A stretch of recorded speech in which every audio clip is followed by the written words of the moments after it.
Shalom, salam berkat dari kami untuk pendengar sekalian. Saat ini pendengar akan diberkati dengan program Hari Ini Harinya Tuhan bagian yang ke-8. Sebuah program rohani tentang doktrin Alkitab yang menolong kita untuk semakin tertanam dalam kebenaran firman dan bertumbuh dalam kemuliaan. Bersama hambanya, Pendeta Gilbert Lumwendong, STH. Banyak orang merasa doktrin Alkitab sebagai sesuatu yang membingungkan. Tetapi tahukah saudara bahwa doktrin Alkitab intinya adalah memahami Alkitab dengan benar, dengan pemahaman yang sistematis, sehingga kita terus dapat tertanam di dalam kebenaran firman, sehingga kita terus bertumbuh di dalam kemuliaan Allah. Buka hati saudara sekalian untuk menerima berkat-berkat firman-Nya hari ini. Orang berkata kepada saya, sorga ada di bawah telapak kaki ibu. Kalimat itu memang kalimat yang bukan pertama kali saya dengarnya. Dan saya percaya juga ini buat saudara bukan pertama kali saudara dengar bahwa sorga di bawah telapak kaki ibu. Memang sebuah istilah yang sangat luar biasa. Istilah yang sangat-sangat menyentuh perasaan kita bahwa ibu yang melahirkan kita, ibu yang berkorban buat kita, layak untuk kita hormati sedemikian rupa. Tetapi pertanyaan saya sederhana, betulkah bahwa kita pasti akan masuk surga hanya dengan berbakti kepada ibu kita? Lalu pertanyaan kita, apakah ibu kita pasti masuk surga? Lalu pertanyaan kita, apakah cukup hanya dengan berbakti kepada seorang ibu, lalu sorga itu pasti? Saudaraku yang kasih dalam Tuhan, pertanyaan-pertanyaan ini mungkin mengusik saudara sambil berkata, apakah engkau tidak setuju bahwa kita harus menghormati ibu? Saudaraku yang kasih dalam Tuhan, bagi saya menghormati, mencintai, mengasihi ibu itu memang penting. Tetapi saya percaya tidak ada hubungannya dengan sorga. Lalu mungkin saudara berkata, jadi kita bisa seenaknya kepada ibu kita lalu masuk surga. Saudaraku yang kasih dalam Tuhan, harus kita ingat bahwa sorga itu bicara tentang darah Kristus. Karena satu-satunya jaminan kita ke sorga hanyalah darah Kristus. Karena kalau kita bicara bahwa sorga di bawah telapak kaki ibu, lalu pertanyaan kita, apakah setiap ibu pasti berada di sorga? Nah, saudaraku yang kasih dalam Tuhan, kita memang harus menghormati ibu kita. Kita memang harus menghargai ibu kita, karena memang dia telah melahirkan kita. Tetapi saudaraku yang kasih dalam Tuhan, saya coba pelajari kenapa. Lalu akhirnya saya jumpai bahwa sorga di bawah telapak kaki ibu rupanya merupakan pandangan dari agama-agama timur pada saat zaman itu. Dan agama-agama timur pada zaman itu ternyata percaya bahwa suami boleh menikah beberapa kali, sehingga seorang anak tidak akan tinggal dengan ayahnya, seorang anak akan tetap tinggal dengan ibunya, sementara suami punya beberapa istri. Jadi bisa dibayangkan kalau seorang ibu yang sudah ditinggal suaminya atau suaminya punya beberapa istri, lalu anaknya mengecewakan, bukankah itu sebuah penderitaan yang terberat? Untuk itu agama-agama timur ini percaya bahwa sorga di bawah telapak kaki ibu. Tetapi bukankah kekristenan percaya bahwa pernikahan itu hanya satu, bahwa suami hanya boleh menikah dengan satu istri, menghargai, menghormatinya sebagai teman pewaris kerajaan sorga. Dan karena kekristenan percaya pada keluarga yang bahagia, berarti kita menempatkan ibu dalam bentuk kita menghormati, kita mencintai, mengasihinya. Tetapi untuk sorga kita perlu bertobat, menerima Yesus sebagai Tuhan dan Juru Selamat. Kita akan masuk sorga. Selamat datang dalam program kita Hari Ini Harinya Tuhan, sebuah program rohani yang membawa kita dalam pemahaman yang benar tentang firman Tuhan, sehingga kita dapat menjadikan firman Tuhan sebagai dasar keseharian hidup kita. Karena selama kita menjadikan firman Tuhan dasar keseharian hidup kita, kita akan melangkah dalam kepastian oleh kuasa Roh Kudus. Haleluya. Dan dalam program ini kita sedang membahas tentang ibu inilah anakmu dan inilah ibumu. Sebuah pernyataan Yesus yang sangat menarik di atas kayu salib. Karena saya percaya dari pernyataan-pernyataan Yesus di atas kayu salib, ada satu pernyataan yang sangat-sangat luar biasa, yaitu ketika dia berkata, ibu inilah anakmu.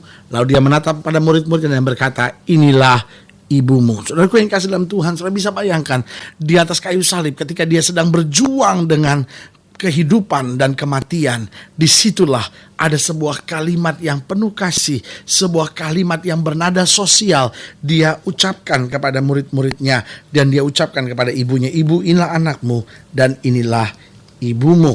Nah, saudaraku yang kasih dalam Tuhan, kita sama-sama pelajari dalam Yohanes pasal 19, Yohanes pasal 19, mulai dari ayat yang ke-16b sampai ayat yang ke-27, itu akan kita bahas di bawah judul Yesus disalibkan.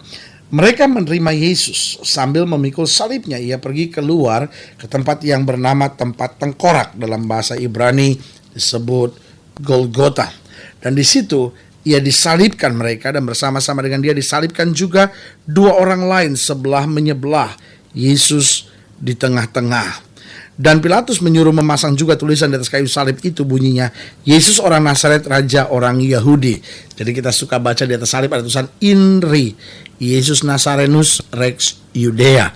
Jadi Yesus orang Nazaret, Raja orang Yahudi. Banyak orang Yahudi yang membaca tulisan itu sebab tempat di mana Yesus disalibkan letaknya dekat kota, dan kata-kata itu tertulis dalam bahasa Ibrani, bahasa Latin, dan bahasa Yunani. Maka kata imam-imam kepala orang Yahudi kepada Pilatus, "Jangan engkau menulis Raja orang Yahudi, tapi bahwa ia mengatakan, 'Aku adalah Raja orang Yahudi.'" Jawab Pilatus, "Apa yang kutulis tetap tertulis." Sesudah prajurit-prajurit itu menyalibkan Yesus, mereka mengambil pakaiannya lalu membaginya menjadi 4 bagian, untuk tiap-tiap prajurit 1 bagian, dan jubahnya juga mereka ambil. Jubah itu tidak berjahit dari atas ke bawah, hanya 1 tenunan saja. Karena itu mereka berkata seorang pada yang lain, "Janganlah kita membaginya menjadi beberapa potong, tapi baiklah kita membuang undi untuk menentukan siapa yang mendapatnya. Demikian hendaknya supaya genaplah yang ada tertulis dalam kitab suci, bahwa mereka membagi-bagi pakaianku di antara mereka, dan mereka membuang undi atas jubahku." Hal itu dilakukan prajurit-prajurit itu. Dan dekat salib Yesus berdiri ibunya dan saudara ibunya, Maria istri Klopas dan Maria Magdalena. Ketika Yesus melihat ibunya dan murid yang dikasihnya di sampingnya, berkatalah ia kepada ibunya, "Ibu, inilah anakmu." Kemudian katanya kepada murid-muridnya, "Inilah ibumu." Dan sejak saat itu murid itu menerima dia di dalam rumahnya. Saudaraku yang kasih dalam Tuhan, kalimat apa sebetulnya yang bisa kita pelajari di balik kalimat "Ibu, inilah anakmu dan inilah ibumu"? Yang pertama saya pelajari, Yesus adalah Tuhan yang tetap peduli dengan hal-hal yang bersifat sosial. Yesus sangat peduli dengan hal-hal yang sifatnya keluarga.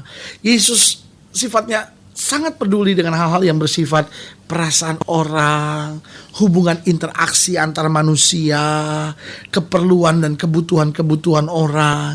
Sehingga ketika dia di atas kayu salib, bukan bagaimana saya eksis, bukan bagaimana saya hidup, bukan bagaimana saya berjuang untuk tetap bertahan, bagaimana supaya apa yang misi saya tetap terjalankan. Saudaraku yang kasih dalam Tuhan, Yesus tetap peduli dengan hal-hal sosial. Bukankah dunia ini telah menjadi dunia yang begitu egois? Masing-masing hanya memikirkan diri dan kepentingannya sendiri. Kalau perlu bukan memberikan, kalau perlu merampas dan mengambil dari orang yang miskin dan menderita sekalipun. Saudaraku yang kasih dalam Tuhan, saya berkali-kali katakan bahwa dunia ini hari-hari ini bahkan lebih buas dari rimba yang buas sekalipun. Kenapa dunia telah menjadi begitu buas, lebih buas dari rimba sekalipun? Bukankah hari-hari ini kita jumpai orang-orang yang telah kehilangan kepekaan sosialnya, orang-orang yang telah masa bodoh dengan orang lain, mulai dari keluarga, orang tua yang seharusnya mendidik, membimbing anak-anaknya, tetapi hari-hari ini justru memaki-maki anak-anaknya dengan kata-kata yang menyakitkan dan menghancurkan. Dia membesarkan anak-anaknya. Bukankah suami yang seharusnya menjadi tulang punggung dalam keluarga, hari-hari telah menjadi suami yang kasar, egois, menampar, memukul, menghajar istrinya, tidak sedikit merampas harta keluarga dan membuangnya di meja judi. Saudaraku yang kekasih dalam Tuhan, dunia telah menjadi rimba buas yang sangat menakutkan. Ayo mari menyadari bahwa Yesus kita adalah Tuhan yang tetap peduli dengan hal-hal sosial. Biarlah kepekaan rasa sosial masyarakat kita, mulai dari keluarga, hubungan suami istri, orang tua dan anak, hubungan interaksi manusia, biarlah kita isi dengan penuh kasih dan cinta yang dari Tuhan. Hentikan kata-kata kasar, hentikan Hentikan makian-makian yang tak berarti. Hentikan kata-kata yang penuh kebencian, kedendaman yang setan telah taruh dalam hidup kita, pikiran kita, hati kita, keluarga dan rumah tangga kita. Yang kedua, di balik kalimat ibu, inilah anakmu dan inilah ibumu. Yang kedua saya pelajari, Yesus tetap menjalankan tanggung jawabnya. Masalah yang sedang dia hadapi bukan alasan untuk tidak menjalankan tanggung jawabnya. Ada banyak orang yang hari ini tidak lagi menjalankan tanggung jawabnya sebagai orang tua, tidak lagi menjalankan tanggung jawabnya sebagai istri, tidak lagi menjalankan tanggung jawabnya sebagai orang muda yang harus berjuang untuk meraih sukses. Tapi dia berkata, saya berasal dari keluarga yang broken home, udah saya lari aja ke obat terlarang. Udahlah, istri saya tidak peduli sama saya lari dengan wanita lain.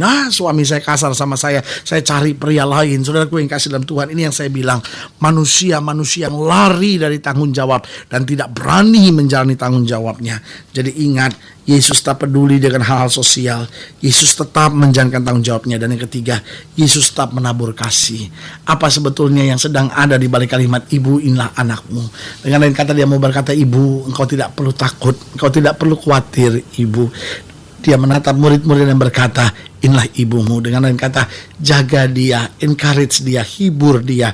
Lihat saudaraku yang kasih dalam Tuhan, dari sini kita bisa belajar sesuatu yang sangat luar biasa. Yesus tak peduli dengan hal-hal sosial. Yesus tetap menjalankan tanggung jawabnya apapun yang terjadi. Dan yang ketiga, Yesus tetap menabur kasih. Biarlah keberadaan firman ini, biarlah kata-kata Kristus di atas kayu salib ini senantiasa terngiang dalam hidup kita, sehingga kita hidup dalam kasih, kita hidup di dalam tanggung jawab, dan kita senantiasa melepaskan kekerasan dan menjadi orang yang berinteraksi, saling membangun, menghibur, menguatkan dalam terang Kristus. Saudara-saudara, saya percaya inilah hari yang Tuhan jadikan buat kita sekalian untuk kita bangkit dan mengalami kuasa kemuliaannya. Kalau sedang ini lain lebih jauh, hubungi kami melalui telepon, hubungi kami melalui surat, kunjungi website kami, karena kami ada untuk membawa Bapak Ibu Saudara senantiasa lebih dekat pada Tuhan, mengalami kasih kuasa mujizat yang luar biasa. Haleluya. Melalui program ini juga kami mau berdoa untuk setiap saudara yang sakit, setiap saudara yang berbeban berat, karena kita percaya bagi Allah tidak ada perkara yang mustahil. Atau mungkin saudara-saudara yang telah kehilangan kepekaan sosial, atau mungkin saudara-saudara yang telah penuh dengan kebencian, kedendaman, kata-kata kasar dalam hati, pikiran, hidup saudara. Saudara-saudara ingin didoakan secara khusus, saudara boleh taruh tangan kanan saudara di dada, dan kita doa. Bapa, dalam nama Yesus, hamba doa buat yang sakit, hamba doa buat yang berbeban berat, hamba doa buat setiap mereka sedang menghadapi masa-masa sukar. Hamba berdoa di dalam nama Yesus, Tuhan jamah, Tuhan kerjakan mujizat, Tuhan bangkitkan iman kami untuk kami dapat melihat kemuliaan Tuhan dinyatakan.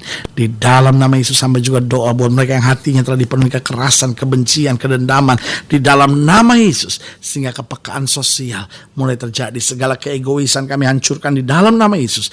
Berkat Allah senantiasa dalam hidup kami. Di dalam nama Yesus kami berdoa. Haleluya. Amin. Saudaraku yang kasih dalam Tuhan, kita sudah berdoa. Ingat, Allah tidak pernah lalai menepati janjinya, karena Alkitab berkata, Tuhan adalah terangku dan keselamatanku. Kepada siapakah aku harus takut? Ini saatnya untuk bangkit, beriman, percaya, berharap sepenuhnya kepada Tuhan. Dan sampai berjumpa pada program berikut. Jangan lupa, jadikan hari ini harinya Tuhan. Haleluya.